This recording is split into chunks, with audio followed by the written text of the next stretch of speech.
अस्सलामुअलैकुम वरहमतुल्लाहि वबरकातुहू। अल्लाह सुब्हाना व तआला की रहमत और बरकत आप सभी पर हो। अल्लाह सुब्हाना व तआला के मदद से और फजल करम से हम लोगों ने कुरान पाक के अंदर सूरह बकरा सूरह नंबर 2 आयत नंबर 120 तक कवर कर लिया। अब आगे की जो आयतें आएंगी उसके अंदर काबे का जिक्र होगा, इस्माइल अलैहिस्सलाम का जिक्र होगा और इब्राहीम अलैहिस्सलाम का जिक्र होगा। अब इन आयतों को और बेहतर तरीके से समझने से पहले हमारा खुद का कॉन्सेप्ट क्लियर होना चाहिए। एक बैकग्राउंड की जो पिक्चर है वो हमारी क्लियर होना चाहिए। तो इस वीडियो में हम लोग मैप की हेल्प से जानेंगे इब्राहीम अलैहिस्सलाम, इस्माइल अलैहिस्सलाम के बारे में, और इब्राहीम अलैहिस्सलाम का जो सफ़र था, जो उन्होंने जर्नी करी थी, उसके बारे में जानेंगे। तो चलिए अब हम आप लोगों को मैप में लेके चलते हैं।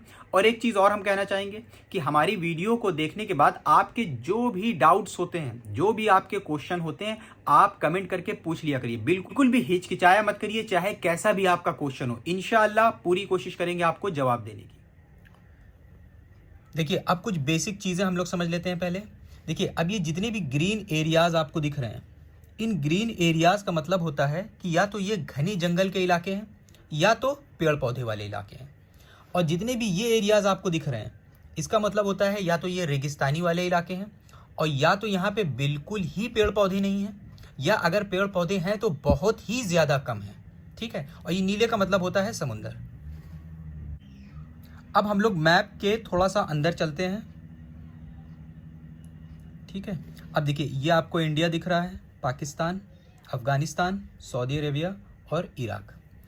अब पहले हम लोग थोड़ा सा ब्रीफ में इब्राहीम अलैहिस्सलाम की जर्नी, उनका जो सफ़र था उसके बारे में जान लेते हैं। उसके बाद इसको थोड़ा सा और हम लोग डिटेल में देखेंगे। ठीक है, चलिए अब इब्राहीम अलैहिस्सलाम के बारे में थोड़ा सा हम लोग जान लेते हैं। देखिए इब्राहीम अलैहिस्सलाम अल्लाह सुब्हाना व तआला के एक नबी थे। इनकी एक बीवी थी जिनका नाम था हाजरा अलैहिस्सलाम। हाजरा अलैहिस्सलाम से इब्राहीम अलैहिस्सलाम को एक बेटे थे जिनका नाम था इस्माइल अलैहिस्सलाम, ये भी एक नबी थे। और एक बीवी और थी इब्राहीम अलैहिस्सलाम की जिनका नाम था सारा। सारा अलैहिस्सलाम से एक बेटे थे जिनका नाम था इसहाक। इसहाक अलैहिस्सलाम भी नबी थे। इसहाक अलैहिस्सलाम की ही नस्ल से यहूदियों की नस्ल शुरू हुई है। ठीक है, और इस्माइल अलैहिस्सलाम से अरब की नस्ल। फिर इन्हीं की नस्ल से इसहाक अलैहिस्सलाम के बेटे थे याकूब अलैहिस्सलाम। याकूब अलैहिस्सलाम का ही नाम था इज़राइल। फिर इज़राइल से उनकी जितनी औलादें हुई, यहीं से यहूद की नस्ल शुरू हुई, बनी इज़राइल की। ठीक है, अब देखिए फिर इसी नस्ल में दूसरे नबी आए, जैसे मूसा अलैहिस्सलाम, दाऊद अलैहिस्सलाम, सुलेमान अलैहिस्सलाम, ईसा अलैहिस्सलाम, ये इसी नस्ल के अंदर आए। इस नस्ल में इस्माइल अलैहिस्सलाम, इस नस्ल में मोहम्मद सल्लल्लाहु अलैहि वसल्लम आए। देखिए अब सोर्सेस के हिसाब से ये पता चलता है कि इब्राहीम अलैहिस्सलाम इस एरिया में कहीं पे पैदा हुए थे, जो अभी इराक का एरिया है। इसको अर कहा जाता था। फिर इसी एरिया में वो वाक़यात पेश आएंगे जहाँ पे आप पढ़ेंगे अभी हम लोग आगे कुरान में, कि इब्राहीम अलैहिस्सलाम ने जाके एक टेम्पल थी जिसके अंदर जाके मूर्तियाँ तोड़ दी थी, तो वहाँ के लोगों ने और राजा ने ये डिसाइड किया कि वो इब्राहीम अलैहिस्सलाम को आग में जलाएंगे। तो आग में जलाने की जो कोशिश करी गई थी इब्राहीम अलैहिस्सलाम को, वो इसी एरिया में की गई थी।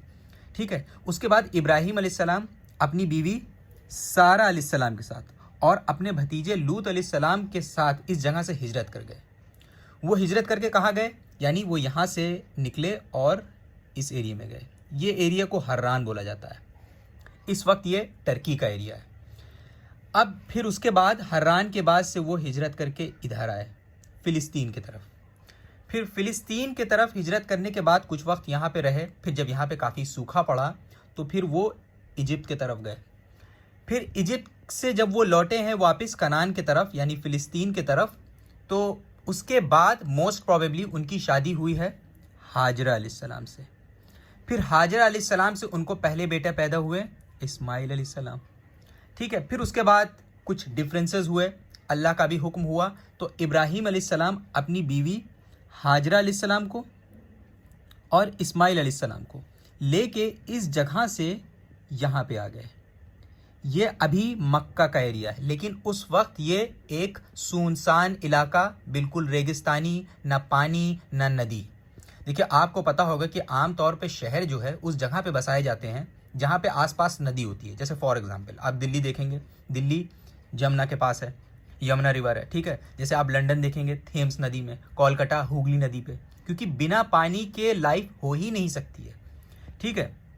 आप इलाहाबाद देखिए, गंगा भी है, यमुना भी है यहाँ पे, ठीक है। उसी के साथ साथ लखनऊ देखिए, लखनऊ में गोमती नदी है।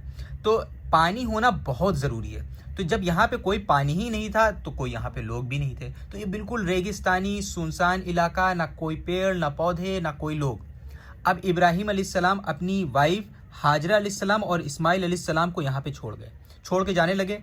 उसके बाद हाजरा अलैहिस्सलाम ने पूछा भी उनसे कि आप कहाँ जा रहे हैं, तो उन्होंने कोई जवाब नहीं दिया। तो हाजरा अलैहिस्सलाम ने पूछा कि क्या अल्लाह की तरफ से हुक्म हुआ है, तो उन्होंने कहा हाँ। तो हाजरा अलैहिस्सलाम जो है बिल्कुल मुतमईन हो गई कि जब अल्लाह का हुक्म है तो अल्लाह हमारी मदद करेगा। अब हाजरा अलैहिस्सलाम के पास जो प्रोविज़न था, जो खाना पानी था, वो मुश्किल से 2 दिन का होगा। उसके बाद जब खाना पानी ख़त्म होने लगा तो हाजरा अलैहिस्सलाम यहाँ पे 2 पहाड़ थे, एक का नाम था सफ़ा और एक का नाम था मरवा। वो इन पहाड़ों के ऊपर चढ़ के चक्कर लगाने लगे। उन्होंने 7 चक्कर लगाए थे इस सफ़ा और मरवा पे, और इस्माइल अलैहिस्सलाम को एक जगह लिटाल दिया था। अब वो यहाँ पे इसलिए चक्कर लगा रही थी कि देखें कोई लोग दिखे, कुछ पानी दिखे, कुछ खाना पानी कुछ तो दिखे, कुछ तो नज़र आए। फिर उन्होंने यहाँ पे 7 चक्कर लगाया। फिर उसके बाद जहाँ पे इस्माइल अलैहिस्सलाम थे वहाँ पे फरिश्ते ज़ाहिर हुए और मोजिज़े के ज़रिए पानी निकलना शुरू हो गया, जिसको अभी हम लोग आब ज़मज़म के नाम से जानते हैं। देखिए, जब इब्राहिम अलैहिस्सलाम अपनी बीवी हाजरा अलैहिस्सलाम और इस्माइल अलैहिस्सलाम को छोड़ के चले गए, तो जैसा कि अभी हमने आपको बताया कि हाजरा अलैहिस्सलाम सफ़ा मरवा पहाड़ पे 7 बार दौड़ी थी। उसके बाद अल्लाह सुब्हाना व तआला ने मोजिज़े के ज़रिए वहाँ पे पानी प्रोवाइड करवाया, ऐसी जगह पे जहाँ पे पानी का कोई दूर दूर तक निशान नहीं था, ना कोई नदी थी। फिर जब वहाँ से पानी निकलने लगा तो हाजरा अलैहिस्सलाम ने उस पानी को रोकने की कोशिश करी। फिर धीरे धीरे वक्त बीता, वहाँ पे दूसरे भी जानवर वहाँ पे आने लगे, चील कौवे उसके ऊपर उड़ने लगे। तो फिर एक बार एक कबीले वाले, एक ट्राइब वाले वहाँ से गुजर रहे थे। उन्होंने क्योंकि वहाँ के लोग इस बात से अवेयर थे, जो लोग वहाँ से गुजरते थे उनको मालूम था कि यहाँ पे दूर दूर तक कोई पानी का नामो निशान नहीं है।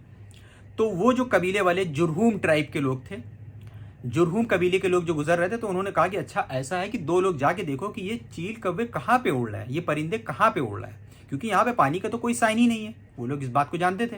तो जब वो लोग वहाँ पे गए और उन्होंने देखा कि वहाँ पे पानी है और एक औरत है एक बच्चे को लेके बैठी है, तो उन्होंने आके अपने कबीले वालों को बताया। फिर कबीले वाले वहाँ पे पहुँचते हैं।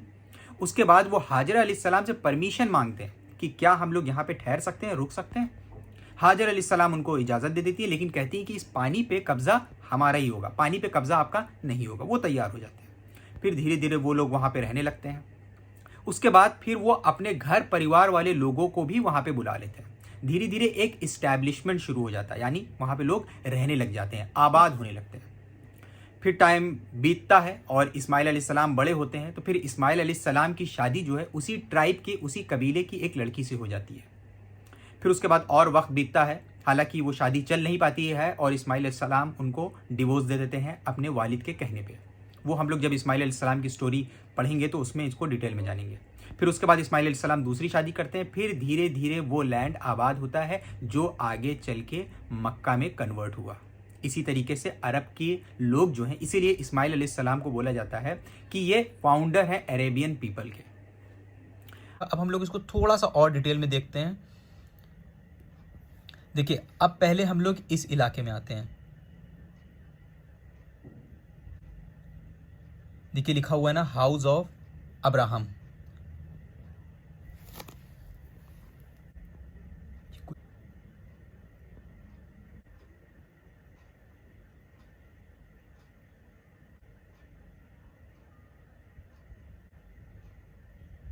देखिए, अब मुमकिन है कि ये वही टेम्पल हो सकती है जिसके अंदर इब्राहिम अलैहिस्सलाम गए थे और उन्होंने मूर्तियों को तोड़ दिया था।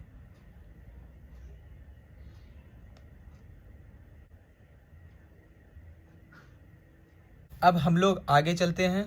इसके बाद इब्राहिम अलैहिस्सलाम, जैसा कि हमने आपको बताया था कि इब्राहिम अलैहिस्सलाम इस जगह से कहाँ गए थे हिजरत करके, वो हिजरत करके गए थे हर्रान पे। तो ये एरिया से इब्राहिम अलैहिस्सलाम हिजरत करके इस एरिया में आए थे। ये हर्रान का एरिया है, इसको भी हम लोग देख लेते हैं।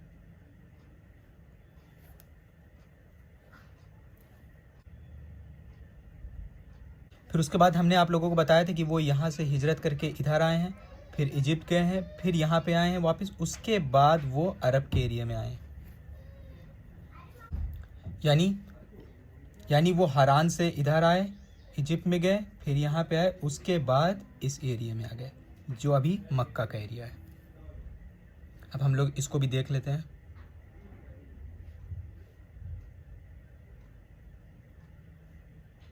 देखिए अब ये आपको एरिया दिख रहा होगा।